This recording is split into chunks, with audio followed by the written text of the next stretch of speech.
Selamat datang. Selamat datang. Selamat datang. Selamat datang. Selamat datang. Selamat datang. Selamat datang. Selamat datang di podcast Cerita Orang Dalam.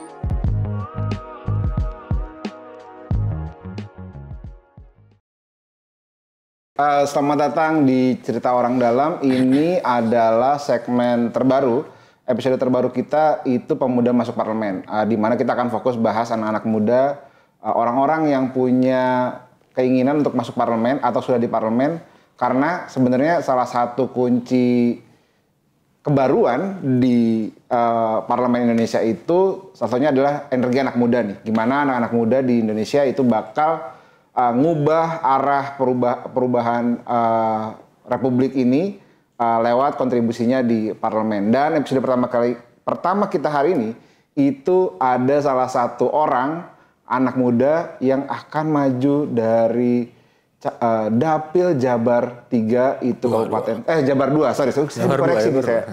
Mohon maaf. Itu dari Jabar 2 itu dari Kabupaten Bandung dan Kabupaten Bandung Barat itu adalah Kang Rajif. Selamat siang Kang Rajif. Siang Mas Angga.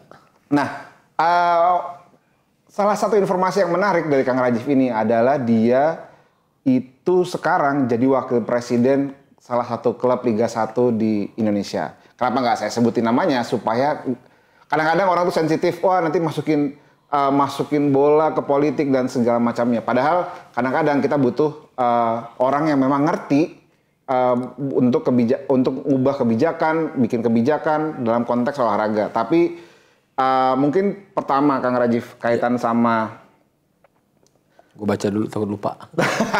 itu gak apa-apa, ini kita kok agak-agak komedi kok, jadi tenang aja. Nah, mungkin pertanyaan pertama Kang Rajif, pengalaman jadi wakil presiden klub bola di Indonesia, lihat situasi kompetisi bola di kita sekarang, menurut Kang Rajif seperti apa?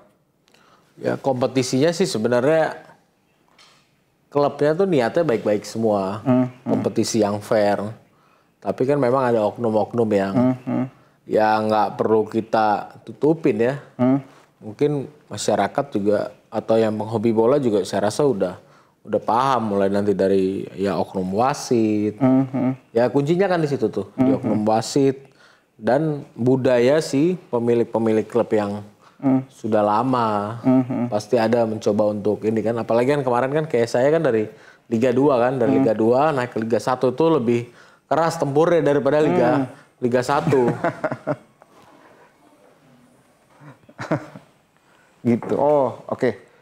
Perjuangannya cukup menarik juga ya dari Liga 2 ke Liga 1. Tapi sebenarnya kayak tadi balik lagi ke kompetisi yang orang banyak yang bilang timnas yang baik itu muncul dari kompetisi yang baik gitu. Iya. Nah, kira-kira apa sih yang klubnya klubnya Kang Rajif coba kontribusikan gitu, atau misalnya kira-kira apa sih yang sebenarnya bisa dilakukan untuk bikin kompetisi itu lebih fair, lebih bagus gitu? Ya kompetisinya sebenarnya kompetisi itu sekarang lebih udah agak sedikit lebih baik lah, sudah membaik. Tapi kan memang kalau kita bicara tadi yang seperti ke timnas, nah ini kan pasca dia menjadi atlet ini kan yang harusnya diperhatikan kan. Kayak di luar negeri kan mereka udah terjamin. Nah di kita ini kan ya belum ada jaminan. Biarpun saya dengar tadi pagi nih baru saya bahas nih sama salah satu teman saya yang udah di DPR dan dia juga punya klub bola di Liga 1 juga. Dia baru cerita kalau tahun lalu 2022 dia memperjuangkan tuh undang-undang olahraga mengenai para atlet. Jadi bunyinya itu kira-kira gini, kalau atlet yang berprestasi di daerah tingkat kabupaten, yaitu tanggung jawabnya bupati. Tingkat provinsi kayak mungkin Porda kali ya, yaitu si gubernur. Tingkat nasional itu si pemerintah nasional. Nah tadi saya tanya balik, nah sekarang saya tanya kalau bupati, gubernur tidak peka gimana nasib atletnya? Oke lah kita hari ini bicara bola lama-lama biasanya kan kalau yang udah timnas tuh kan iklannya banyak, dia masih punya lah kalau cuman rumah, mobil, kelangsungannya dia lebih punya. Nah tapi kayak atlet sepeda. Yang tidak olahraga yang nggak terlalu banyak. Ya, kalau bola, basket, bulu tangkis itu masih oke lah. Tapi sepeda, terus binaraga ya, binaraga itu kan mereka tidak ada yang memperhatikan. Gimana nih kelangsungannya dari pemerintah kan? Nah oke, tanggung jawabnya si bupati atau gubernur. Nah si bupati gubernurnya kalau dia tidak peka kan tahu sendiri. Pejabat kita kadang-kadang kan kalau sudah di atas dia suka lupa sama yang di bawah. Iya. Jadi memang kadang-kadang sering kita temukan gitu ya, kalau atletnya tim nasional sepak bola itu lebih sejahtera dibanding atlet angkat besi misalnya. Iya, angkat besi. Itu apakah memang yang Kang Rajif temukan gitu selama ini apakah memang perhatiannya kurang atau Memang anggaran kurang atau memang nggak ada. Kayak saya kan hobi sepeda. Baru tadi saya ngomong. Jadi saya punya toko sepeda nih. Road bike tuh ada fitter saya tuh dia atlet dia sepeda gunung gitu kan. Dia bilang, "Pak, kita tuh kalau di Platnas udah berbarengannya itu cuma lagi latihan aja. Biar makan siang aja itu masing-masing. Asupan aja tuh sendiri-sendiri." Padahal itu penting ya, asupan Iya, makanan padahal itu penting. Platnas. Iya. Nah, mereka tuh masing-masing. Jadi ya kelihatannya aja kita tuh cuman barengnya tuh cuman latihan sama tinggal aja. Sisanya masing-masing. Nah, ketika udah selesai, ya udah oke lah kayak saya katanya. Saya bisa hidup di Jakarta. Akhirnya saya ya kalau kita main road bike tuh, kalau Mas Angga pagi-pagi keluar kan tuh kalau subuh nih, sekarang udah jam 5. Iya. Kalau dulu zamannya Pak Anies waktu Covid tuh kan, wah jam 7, jam 8 orang masih banyak main sepeda. Jadi jam 5 itu kan banyak peleton. Ya, itu kan ada RC itu yang di paling depan. Iya. Nah, kayak road captain-nya. Yang lah ya gitu ya. Road captain-nya dia itu kan sambil dia jadi penunjuk jalan, dia nih ibarat kita yang ngelawan angin nih yang pertama. Nah, mereka kan masih dapat income dari sini. Iya. Tapi ketika contohnya atlet sepeda yang di luar Jakarta, mereka dapat apa? Mereka nggak dapat apa-apa. Nggak ada income lain. Artinya nggak ada income lain dan tidak ada perhatian juga. Dan itu kan karena kreativitasnya dia gitu ya. Iya. Jaringannya kenal siapa-siapa. Kalau atlet yang taunya cuma olahraga aja gitu, nggak punya jaringan, nggak punya kenalan. Iya, dia terluar dari Pulau Jawa lah ya. Iya. Kalau masih di Surabaya, Jawa Timur, DKI, Bandung kan masih banyak event. Dia betul. ngejar event. Jadi kayak di Bogor aja tuh tiap hari Rabu atau Rabu apa itu ada namanya di stadion tuh. Mereka tuh sering balapan, ngerebutin hadiah cuma 300.000. Oh wow. Dia sepedanya beli sendiri, semuanya beli sendiri. Jadi kasihan tuh mereka. Jadi ya itu karena perhatiannya nggak sekuat itu, akhirnya mereka kreativitas sendiri ikut kompetisi. Makanya kita sering temu juga tuh pemain bola profesional tapi ikut tarkam yang beresiko buat hidupnya. Kan kayak liga gak ada, dia nanti disewa tuh sama tarkam kan. Apalagi yang kayak teman-teman di Papua kan, Persipura itu banyak tuh main tarkam tuh. Kalau liganya lagi gak ada kan. Iya. Padahal sebenarnya kan kalau logikanya kita kan, saya kan paling muda berpikir. Kita penduduk 200 juta lebih. Masa gak ada sih 22 terbaik di Republik ini kan gitu. Iya, itu masa kita kalah sih sama negara tetangga yang se-Asia aja dulu, nggak usah bicara yang lain. Nah kalau sumber dayanya ini dibangun dari awal dan keberlangsungannya mereka pasca mereka pensiun itu jelas saya rasa pasti ketemu. Nah ini kan tinggal keberlangsungan tadi ini yang harus diterapkan. Nah balik lagi ke undang-undang olahraga tadi gitu. Selain perhatian yang diinginkan itu sebenarnya bentuknya seperti apa sih gitu? Apakah jadinya kalau dulu tuh era Liga Indonesia misalnya jadi PNS misalnya atlet itu kan banyak yang jadi PNS di daerahnya gitu misalnya gitu ya kayak sekarang mungkin Zainal Arif gitu ya di Jawa Barat gitu. Iya. Nah yang jadi PNS ini kan ketika memang pemain-pemain yang bagus yang viral aja nih. Wah tiba-tiba nih Mas Angga main bola ngegolin langsung viral gitu. Kan kita gitu tuh. Ini eranya di mana viral di situ dapat perhatian. Padahal banyak yang lebih kan.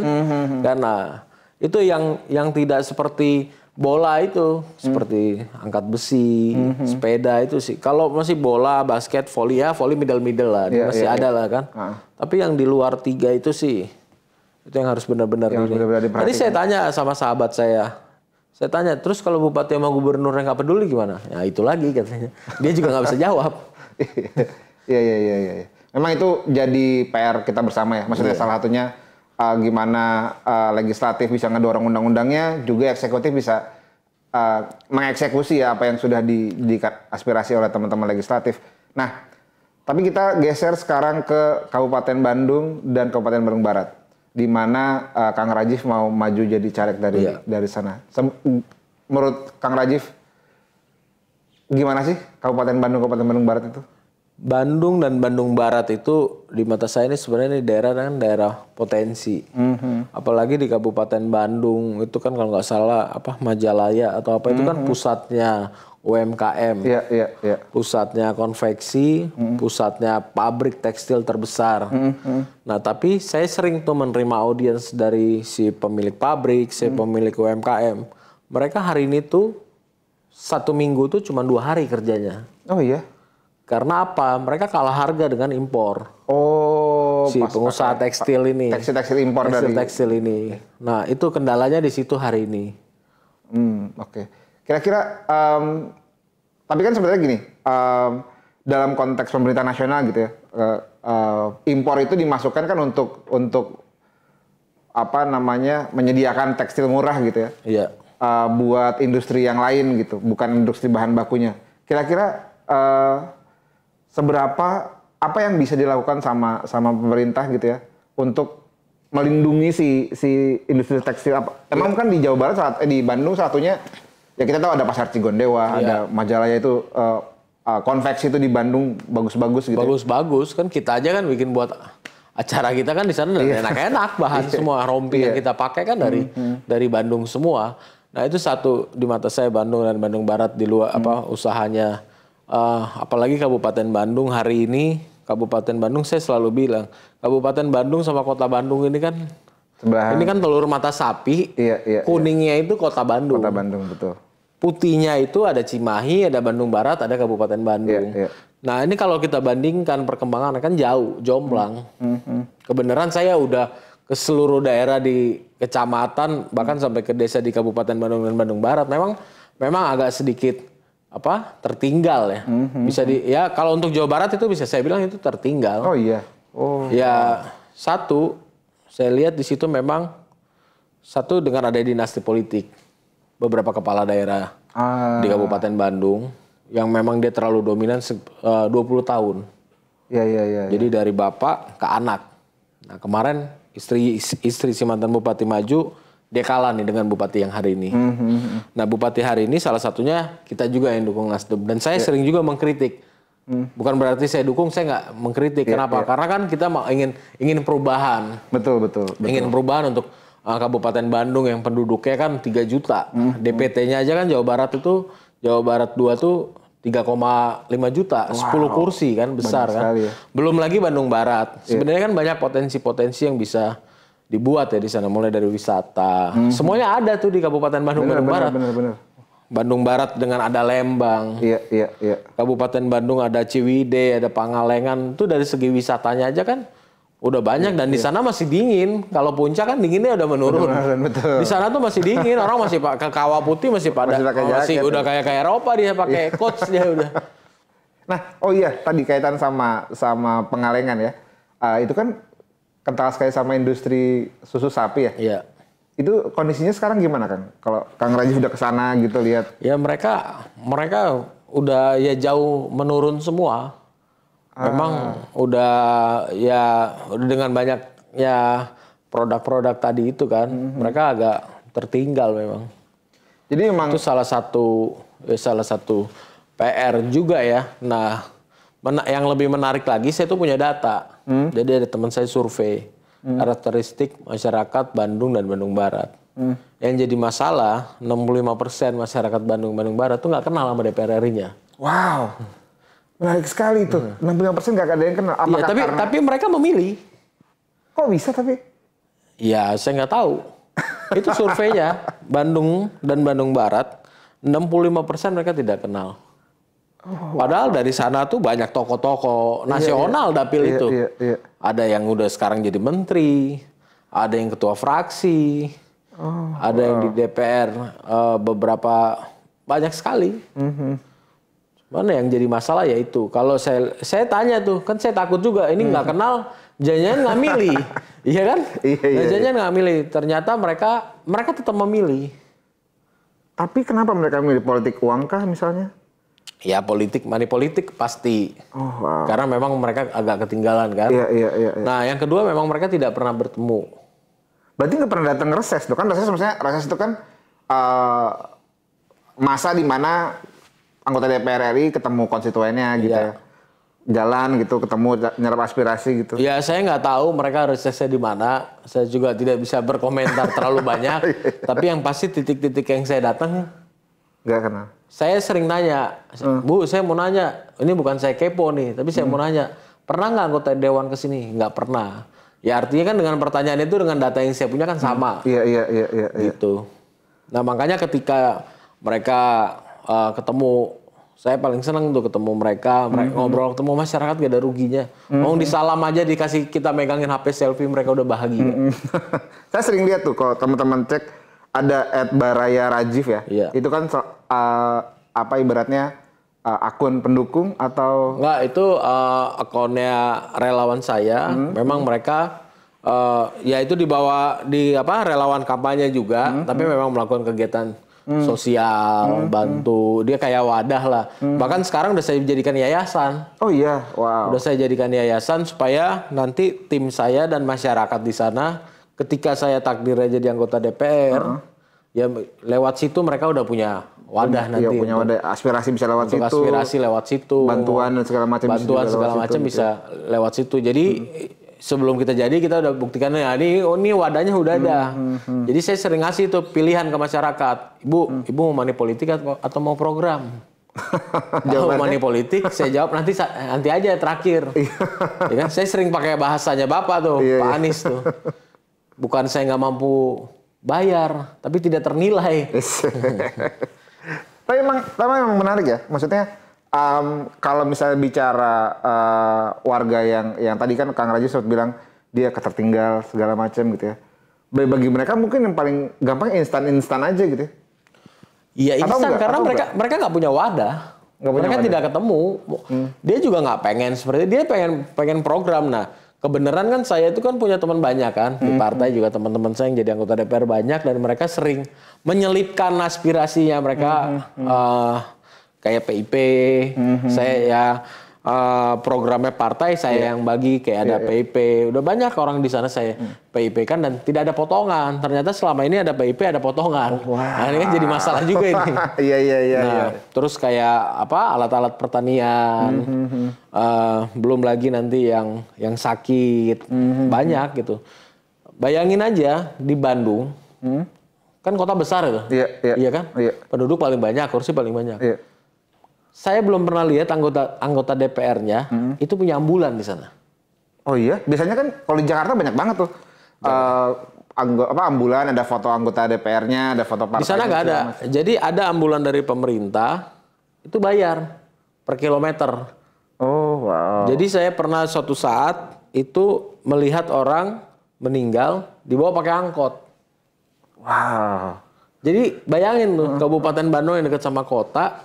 Bisa masih ada yang seperti itu. Ini pertanyaan agak iseng nih.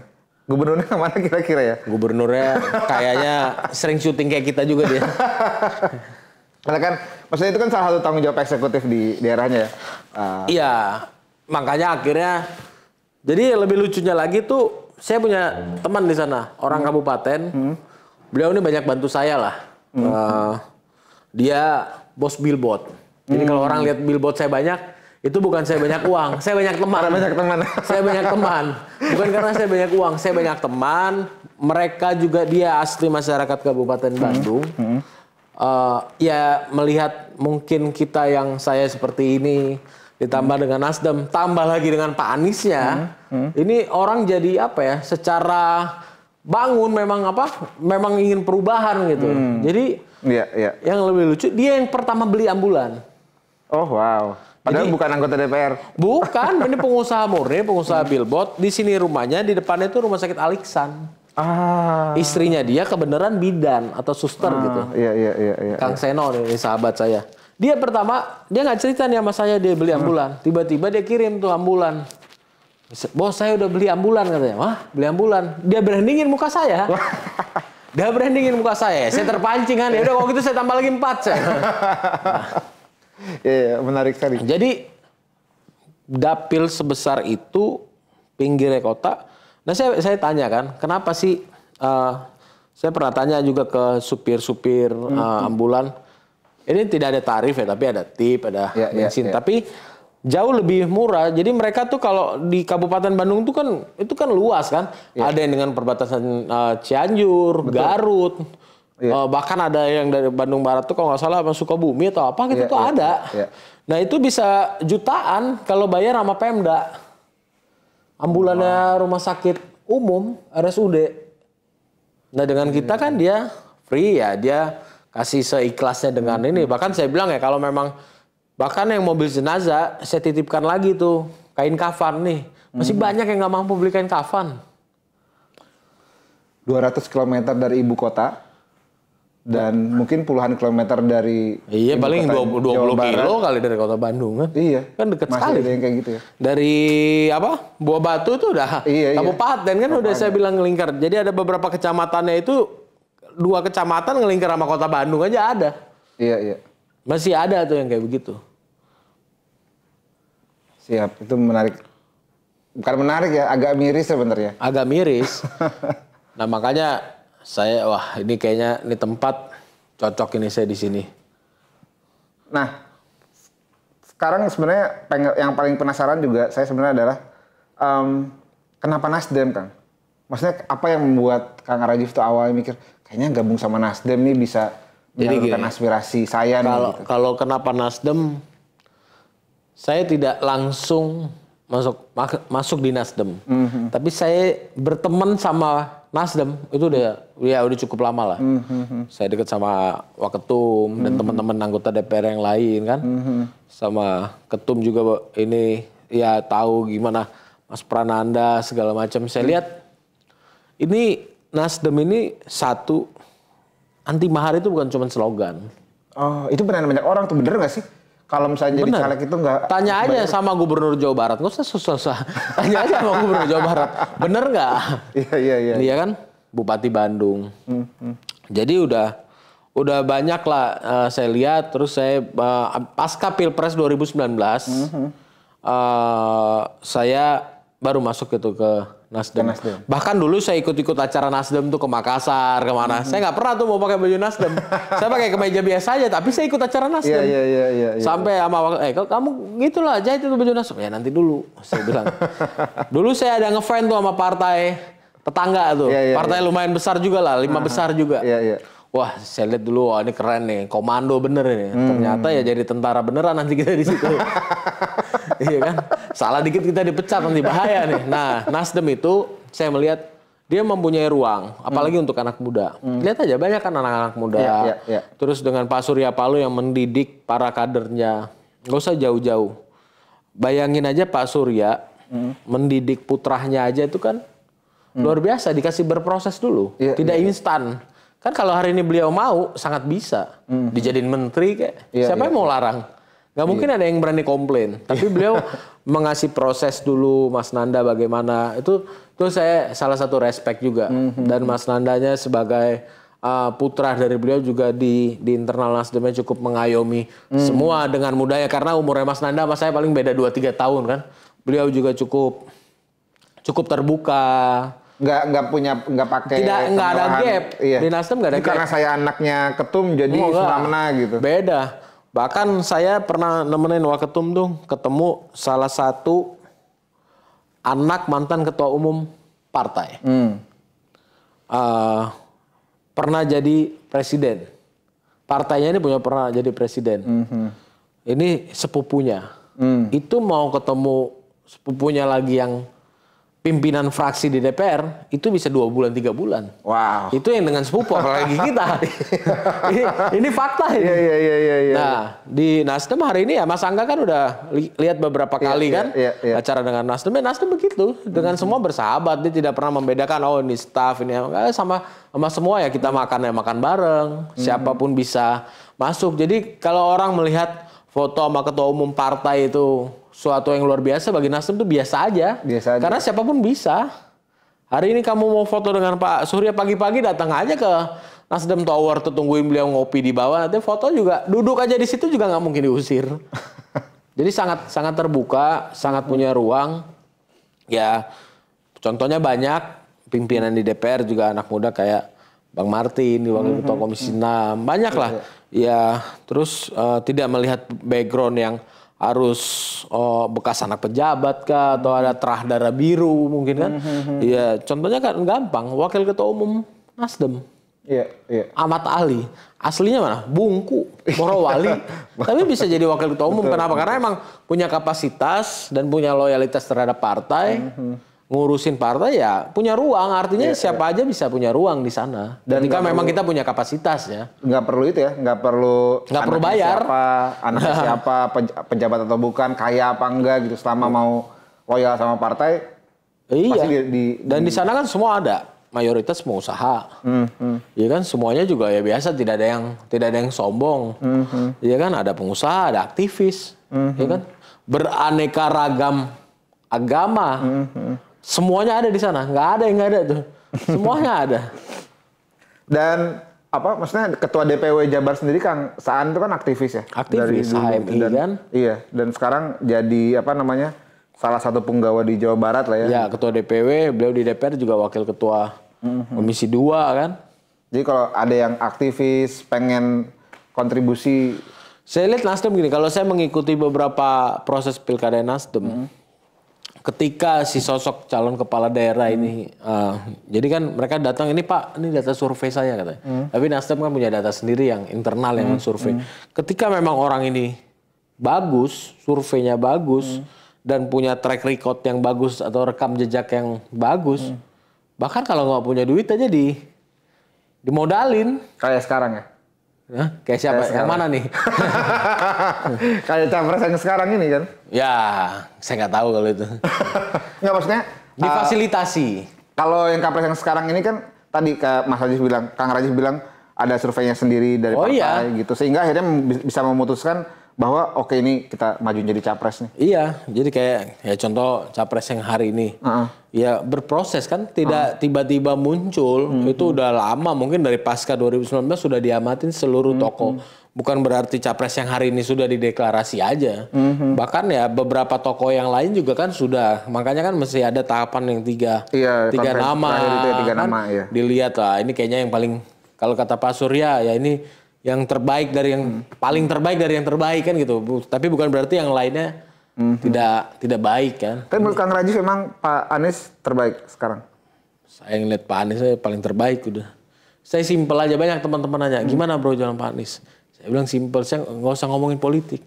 Beliau itu cuma satu aja, ngomongin orang aja nggak pernah, apalagi ngomongin pemerintah saya bilang. Itu, iya kan? Satu pesawat ke Papua 5 jam 6 jam yang kita bolak-balik udah mau nggak tahu mau ngapain lagi di pesawat kan, mulai dari beliau ngobrol ke depan tidur kan kita sama-sama. Ya kan, ngobrol tidur, ngobrol lagi, makan lagi, tidur lagi, kan nggak ada. Mungkin saya sama teman-teman yang suka bercanda, beliau nggak ada. Makanya kalau orangnya gimana Pak Anies? Gak usah ngomong yang lain lah, ngomongin orang aja nggak pernah. Apalagi membalas hal-hal yang tidak baik, saya bilang. Iya. Itu yang paling simpel, udah saya nggak perlu jelasin, dah itu aja kata kunci. Ngomongin orang aja nggak pernah. Apalagi ngomongin yang lain. Tapi untuk perubahan, beliau punya kapasitas menurut Kang Rajif? Hari ini saya punya lihat begini. Saya ini ngalamin sendiri. Kan baru tuh acara di Jalak Harupat. Iya. Itu banyak orang. Habis berapa katanya? Saya bilang, saya itu cuma habis buat I.O. sama panggung. Masyarakatnya saya nggak bayar. Mereka datang dengan sendirinya. Wow. Mereka datang dengan sendirinya. Bahkan masyarakatnya. Dan yang lebih menarik itu saya bilang, tadi saya bicara tuh sama Pak Sarip itu, kan cerita-cerita nih Kalbar mau ada kunjungan kan, telepon saya nanya kisi-kisi. Pak, saya bilang ketemu aja sama relawannya. Kenapa? Relawannya Pak Anies itu, yang penting ditemuin, dilibatin. Mereka nggak minta uang sama kita. Memang benar, nyatanya begitu. Jadi ya udah kita bukan punya uang yang banyak, tapi memang kapasitasnya ada, dan ini suara masyarakat yang memang ingin perubahan itu udah kenceng banget ya. Sudah kenceng ya kan. Kita ini kan punya feeling, tahu ramenya orang orang dibayar yang tepuk tangannya ya kan. Kalau ramenya dibayar tuh paling Pak Anies bicara dia paling makan bakso atau dia buka kotak. Ini kan mereka benar-benar nunggu. Kayak di NTB yang hujan. Kalau Padang kan saya nggak ikut, yang Padang juga. Ya contohnya di Bandung, di Jalak Harupat tuh setelah Pak Anies jalan, saya kan lanjutin tuh. Saya sempat turun tuh ke bawah. Ternyata itu becek. Sekaki saya itu. Memang becek di Memang becek. Itu. Jadi lumpur, ya artinya mereka tuh masih bertahan. Jadi kerinduan masyarakat, kalau saya lihat gini, kerinduan masyarakat mempunyai pemimpin yang akademisi, punya rekam jejak dan narasi juga itu kan penting gitu. Buat anak-anak muda itu kan juga rindu dengan pemimpin yang bernarasi, tapi narasi yang punya rekam jejak, gitu kan. Nah, bukan narasi di YouTube kan gitu. Kalau narasi di YouTube itu... Kalau narasi YouTube kan ya itu saingin teman saya aja, Raffi Ahmad ya. Oh, temenan sama Raffi Ahmad? Ya, kebenaran kenal. Oh, kebenaran kenal. Kalau saya kenal Pak Anies itu dari Pilkada DKI. Ah, DKI. Kebenaran Raffi kan dukung Pak Anies dulu. Iya, betul. Termasuk saya. Jadi ketika Pak Anies main dulu Kandar itu ada saya. Ada saya, ada Raffi, ada Sandi, ada Camelia Malik. Oh, oke. Di Andara tuh. Sebelum dia jadi Sultan Andara tuh. Iya. Itu ada. Berarti emang udah ngelihat dari Pilkada 2017. Iya, saya ngelihat dari Pilkada, dan di Pilkada ya memang saya ke Pak Anies juga kan. Saya amatin beliau gimana rekam jejaknya. Kan saya juga sering nanya ke tim kan, gimana sih apa-apa kan banyak juga bahannya. Ya kalau urusan yang diciptakan framing di medsos itu kan ya masa kita mau percaya buzzer yang nggak jelas, asal usulnya lahirnya dari siapa juga kita nggak tahu. Masa kita mau lebih percaya buzzer kan? Ya mendingan masyarakat, apalagi yang muda-muda kan, masa kita mau sih di framing sama buzzer yang udah kita tahu notabene kan? Iya. Kan nggak perlu disebutin. Tapi ini mungkin bukan konfirmasi ya. Ya mencoba mengkonfirmasi lah. Orang kan selalu bilang Pak Anies ini identik sama politik identitas apa segala macam. Selama interaksi sama Pak Anies pernah nggak sih dia ngomongin yang gitu-gitu? Nggak ada. Kan kita tahu timnya Pak Anies itu di dalam tuh ada Chinese-nya, ada Hindunya, semuanya ada. Politik identitas itu adanya di medsos. Di medsos aja ya? Di medsos. Di kondisi real itu nggak ada. Nggak ada. Makanya saya bilang sama teman-teman, saya banyak juga karena ngasih buat kebaikan. Saya bilang ini bukan karena saya sekarang jadi deket Pak Anies, terus saya mencintai Pak Anies. Enggak, saya bukan mencintai Pak Anies, saya bilang. Saya mencintai rekam jejak apa yang udah beliau buat. Nah ini butuh nih, kita perlu ini sekarang, saya bilang. Jadi ya ayo kita coba buka pikirannya kita nih, rekam jejak. Sekarang saya tanya, ketika kamu punya gubernur yang non-muslim, memang gerejamu dikasih tuh dana boti, iya kan? Iya. Kan nggak usah jauh-jauh. Iya betul. Nah sedangkan ini, ada ngasih ke semuanya, nggak cuma ke. Saya bilang gini, mungkin buat kita hari ini mungkin tidak berasa. Contohnya kayak angkutan publik yang beliau bangun karena ya saya pakai mobil, saya nggak berasa. Tapi saya tanya tuh sama staf saya, karyawan saya yang tinggal di DKI yang rumah di bawah 2 miliar, mereka tidak bayar pajak kan. Terus ada kebenaran kan mantan gubernur DKI juga cucunya itu kan kalau nggak salah sahabat saya tuh, Pak Ali Sadikin, yang PBB-nya mantan gubernur tidak dibayar. Nah saya pernah tanya sama Pak Anies waktu di pesawat, Pak kenapa program Bapak ini? Ya kamu bayangin aja kalau orang di Jakarta ini bayar pajak, udah hilang ini mereka pasti. Dibeli ini sama bos-bos besar. Jadi rumah di bawah 2 miliar, jadi nggak bayar PBB kan. Itu sih, jadi ya mungkin kalau orang belum kenal, belum ngobrol itu. Pasti kalau, saya udah bilang sama teman-teman, kamu kalau ngobrol satu kali, jangan salahin saya kalau kamu jatuh cinta, saya bilang sama rekan jejak. Itu bahaya itu saya bilang. Itu bahaya itu. Jago sekali ya, maksudnya memang persuasif juga gitu ya. Iya, beliau kan komunikasinya bagus. Iya. Di luar komunikasi, bukan orang yang ahli komunikasi, memang rekam jejaknya ada.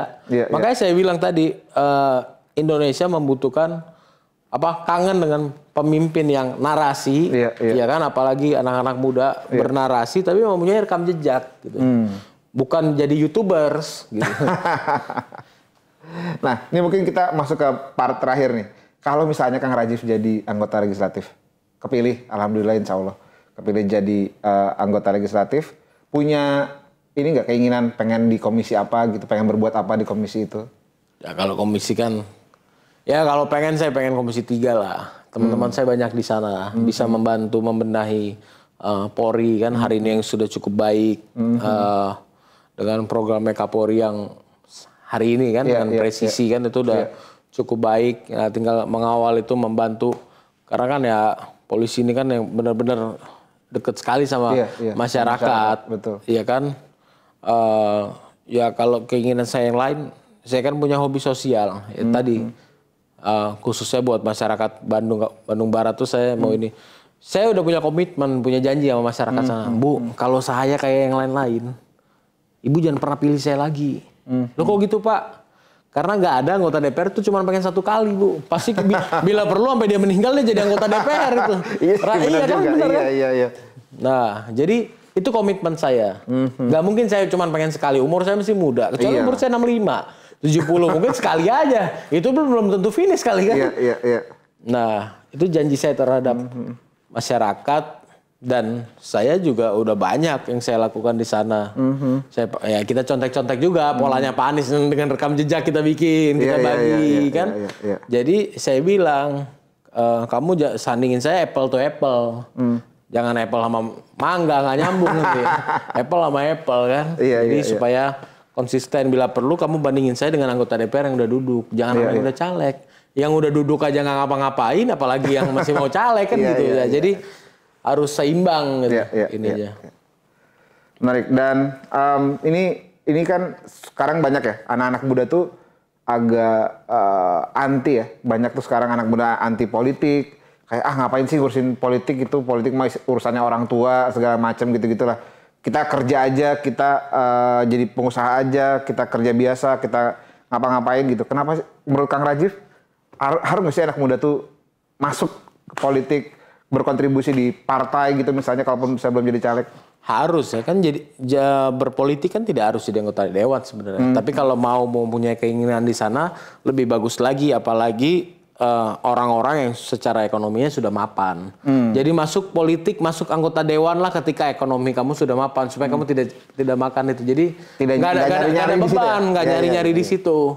Ya kan, jadi memang murni. Ya, kamu pelayanan memajukan ya mungkin mereka yang ada kampung alamannya, ya kan. Jadi lebih gak ada beban kan. Tapi kalau mau masuk politik untuk jadi mata pencarian, pesan saya lupain aja. Karena bukan itu tempatnya, apalagi anak-anak muda kan. Mau kapan kita sampai seperti itu terus kan gitu. Oke. Itu menarik sekali ya. Teman-teman yang nonton nanti di Kabupaten Bandung dan Kabupaten Bandung Barat, salah satu caleg yang bisa dipilih sama teman-teman adalah Kang Rajif. Dan kalau misalnya pengen tahu lebih banyak, itu nanti kita bakal tulis sih di bawah. Tapi bisa di follow tuh di Instagram ada akun Baraya Rajif. Itu kalau pengen tahu apa aktivitas relawannya Kang Rajif di sana, aktivitas Kang Rajif kemana aja, itu cukup detail. Bahkan kemarin saya lihat itu ke Tegaluar, ketemu sama masyarakat, ke macam-macam. Jadi bisa dilihat di situ, cari tahu rekam jejaknya Kang Rajif itu seperti apa. Semoga Kabupaten Bandung Barat itu bisa jadi lebih maju, Kang, karena itu tadi dekat sama ibu kota negara, dekat sama ibu kota provinsi. Iya, kalau misalnya yang jauh-jauh pasti ada alasannya. Iya. Kalau ini nggak ada alasan. Ini nggak ada alasan harusnya. Ini nggak ada alasan. Ini kemauan aja. Tinggal kemauan sama keberanian. Iya kan? Siap. Terima kasih Kang Rajif. Ya, sama-sama Mas Angga.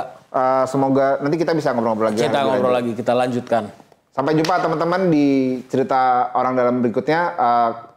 Apa sih namanya? Kita lupa deh. Saya lupa nih kadang-kadang. Tonton terus cerita kita karena cerita kita cerita orang dalam.